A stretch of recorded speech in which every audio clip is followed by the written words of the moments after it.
What's going on, Battlefielders, and welcome back to another military weapon setup. Today we're going to use the L85A2 to represent the British Army, which provides us with a nice opportunity to talk about the latest round of improvements to the SA-82, which has been recently signed off by the Ministry of Defence. The A1 variant of the L85 was pretty dreadful. It suffered from all kinds of stoppages and was insanely unreliable, but that all changed when H&K got their hands on it and improved it into the L85A2. And from 2008, that classic green front shroud was replaced with a set of Picatinny rails to fit in with the direction that most modern weapon systems are now moving in these days. And it's this more tactical version that we've got in Battlefield 4 with that quad rail system that allows for all kinds of attachments and accessories to be added to this weapon.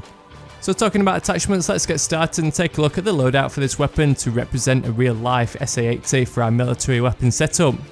So another crappy feature of the SA-80 has always been the SUSAT sight, which featured a basic pin to aim with, but as of recently that's been temporarily replaced by the Trijicon ACOG, although that's not the official optic that's destined to be supplied with the SA-80 as standard issue. The ACOG is currently being used to bridge the gap between the SUSAT and the LCAN LDS sight that we're starting to see added to the weapon in 2014. This new sight features a 4x magnification with a really clear sight picture, along with an ACOG style illuminated reticle and a backup red dot sight plonked on the top.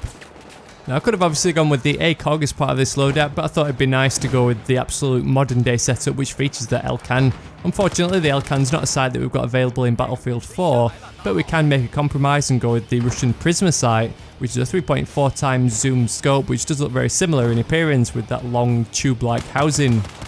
As of January 2014, the Ministry of Defence is also introducing a new laser module to fit on those Picatinny rails, so for the accessory in our Battlefield 4 loadout we'll also choose the laser sight.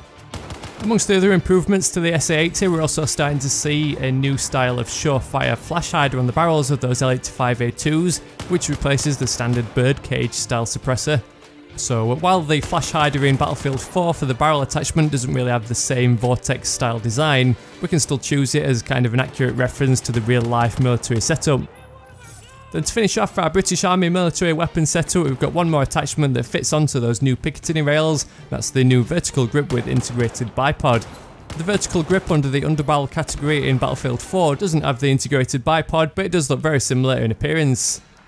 So all in all, this makes quite an authentic loadout in Battlefield 4, which matches up to the equipment used by the real life force, which in this case is the British Army. Unfortunately though, the loadout in game doesn't perform quite as well as it does in real life. I found the combination of the recoil of the L85A2 and that high zoom of the Prisma sight just totally threw off my aim, and I ended up having to switch out to semi-auto mode just to keep my shots on target. The laser sight and the flash hider aren't bad attachments in game. Obviously the laser sight just helps with your hip fire accuracy, which is a nice trade-off for that high zoom scope when you're in those close range encounters. Then the flash hider is a good all-round attachment. It's not going to affect the weapon's accuracy like the compensator or the muzzle brake, but you are going to benefit from that reduced muzzle flash. Then we've got the vertical grip for the underbarrel attachment, which is not a bad fit for the L85 since it improves its overall accuracy. But the main problem I found with this setup was that dreadful recoil, so I probably would have preferred the angled grip just to tame the kick of that first shot. But that's what this series is all about. We're just trying to have some fun trying out some real life setups and seeing how they perform in Battlefield 4. So as always, if you did enjoy this video, or even if you learned anything new, I'd really appreciate a thumbs up just to help spread the word and share the info with your friends. I'm always interested to hear what weapon or military force you'd like to see me feature in the upcoming episodes, so let me know down in the comments. Otherwise, thanks for watching and I'll catch you all later.